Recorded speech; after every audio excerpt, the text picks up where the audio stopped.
So gusto mo makapasa sa interview, so panoorin mo to. Yo, magandang araw sa inyo lahat. Paano ba makapasa sa interview? Especially pag yung nag-interview na sa'yo is yung Hungarian na employer. So bibigyan ko kayo ng idea. So, itong idea na to or tips is hindi to guaranteed na pag ginawa nyo to makakapasa kayo. Depende pa rin yan dun sa isasagot nyo sa interview.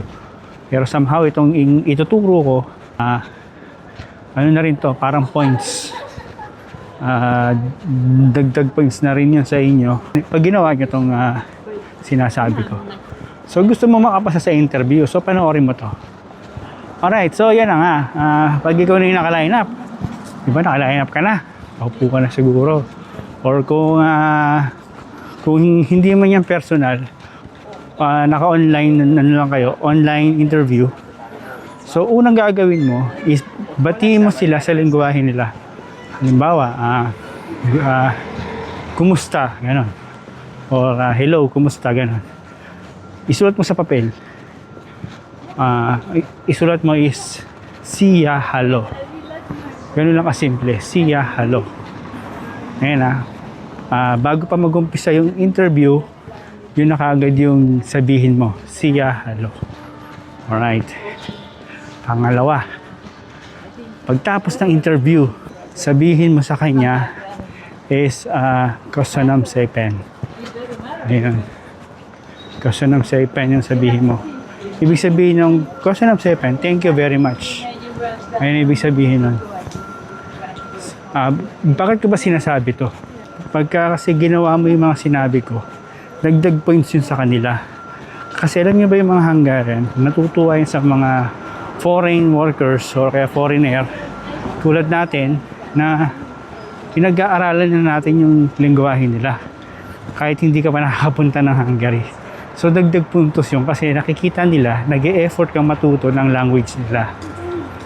So tuwan-tuwa sila sa ganun, no? So ayun lang. So sana makatulong yung video ko na to sa mga i-interviewin na ng mga Hungarian or i-interviewin na kayo sa final interview na. Pag-interview na kayo ng mga Hungarian. So yun, ingat kayo. Tapos kayo na pala, asamahan nyo ng dasal, no? Tsaka huwag kayong kabahan. Tsaka tandaan nyo, yung mga Hungarian, 90% ng mga Hungarian hindi nag-English talaga. So yung mga nag-interview sa inyong mga Hungarian, although marunong sila mag-English, pero hindi talaga sila fluently. So pag kapag i-interview na kayo, dahan-dahan lang. Huwag niyong bilisan.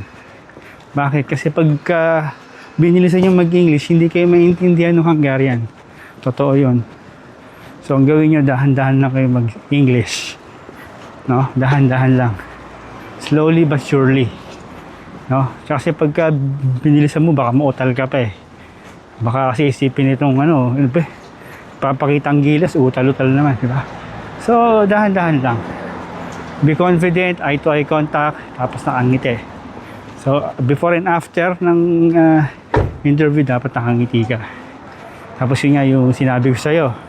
Pagbabati mo sila, siya, hello, tapos ngiti.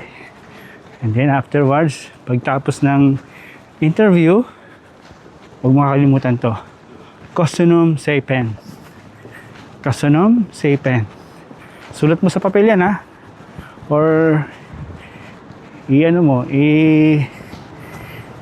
i-backward mo yung video ko. I-replay mo para mapakinggan mo yung sinabi ko. So, ganoon na lang guys yung video ko. Ingat kayo palagi. Healthy, God bless, peace na nakakatulong. Follow me for more.